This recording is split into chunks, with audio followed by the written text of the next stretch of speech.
Tungod kay kining ato ang Sibihanan 94.3 Charm Radio, gipakusganin, no?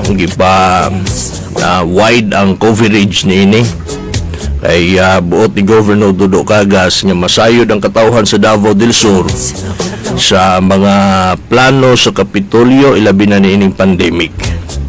Unsaon ni pagpugong, unsay gihimong lakang sa tong provincial government, and of course unsay mga pahimangno para makalikay ta ani nga virus.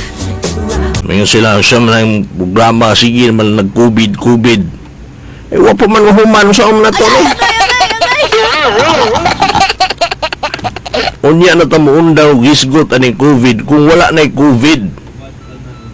Di ba?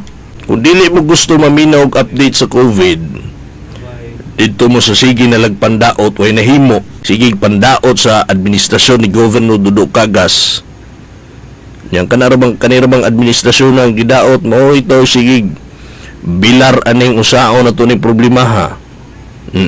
Ingon ni Governor Cagas gahapon, what else can we do? Nya ang nagsig pangatake, wag yun intay nahimo. Hindi mo gusto maminaw update sa COVID para makabantay ta, makapanagang ta. Dito mo sige pangatake kay para magpakong mo dito. Mike, nasunog na ba sa Kapitol? Kadungog magkukang Bing nya tungod daw ni Gob nasunog ang bus. Sige na lang na si Bing ba? Noong siya naman na mo pati ingana si Gob pasanginlan mo yung nagsunog. Mao na nga klase nga dili ni gyud naangay gyud na siyang patulan, no? Dili gyud naangay patulan lima nasunog ang bus. Si Gob po'y pasaginlan na unsa naman tao na. Basig ka ng iyahang pagkaamaw-amaw, si Gob po'y pasaginlan na niya. Yang iyang pagkaamaw-amawon. May na sa pakungon na iyang kalibin-libin karon na si Mr. Ambot. Sana? Unsay sakto na, unsay bagay, Mr. Ambot o Mr. Abnoy?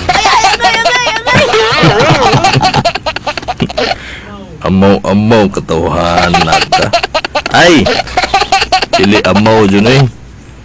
Mr. Aning-aning. Wala naman dito, no? Maunay mo puli ba? Kanang ihang live-in karon si Mr. Aning-aning. Mugin na yung puli, no? Maunay puli si Mr. Aning-aning. Mangutana po ko kibingklat niya na COVID bang iyang amo gasakay sa helikopter padulong sa Manila.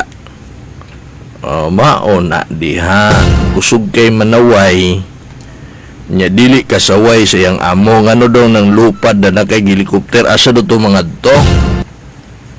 Balita na ko na ay nagpositive sa usa sa miyembro sa ilang pamilya. Matod pa po sa atong mga nadungog, nanibat na daw, wala na daw mga bautista dida sa Occidental karon. So kinsa na'y nagpalakad sa ilahang Kapitolyo. May pagsibing na lay padtuon dito para maumoy magpa-gobernor dito kay basi maupon na yung ampay. Good morning, Mike. Katawanan si Ate Bing magprogram muragyog unprofessional or tungod sa talay sa mga politiko mo na ingon niya anak siya. Wala sa sarili magsalita, magkapandaot lang sa dumadi.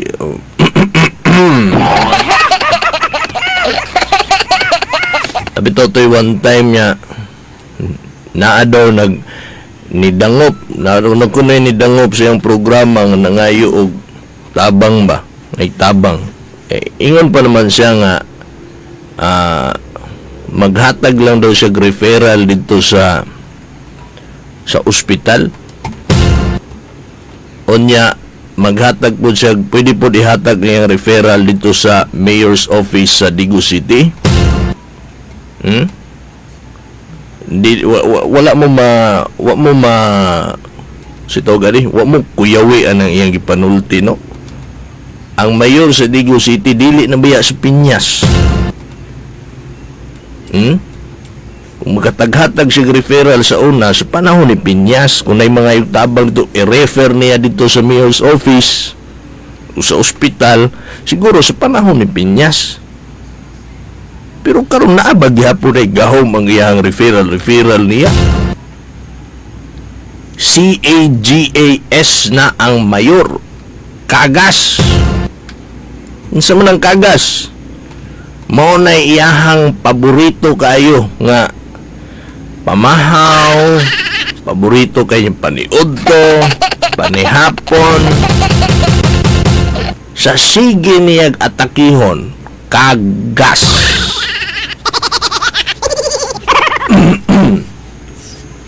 Unya karon magatag-hatag gihapon referral sa panahon ni Mayor Kagas. What the heck? Napakakapal talaga ng mukha, mga kaibigan. Hindi na nahiya sa kanyang balat. Di na dapat tubayan ng bayhana. Gamay nag-utok, sigigdaot, walay mabuhat, may pagmanghatag sa lugaw. Anong lugaw mong ihatag? Imog yung kuan gyud. Imog yung bagayon pud sa iyahang utok lugaw.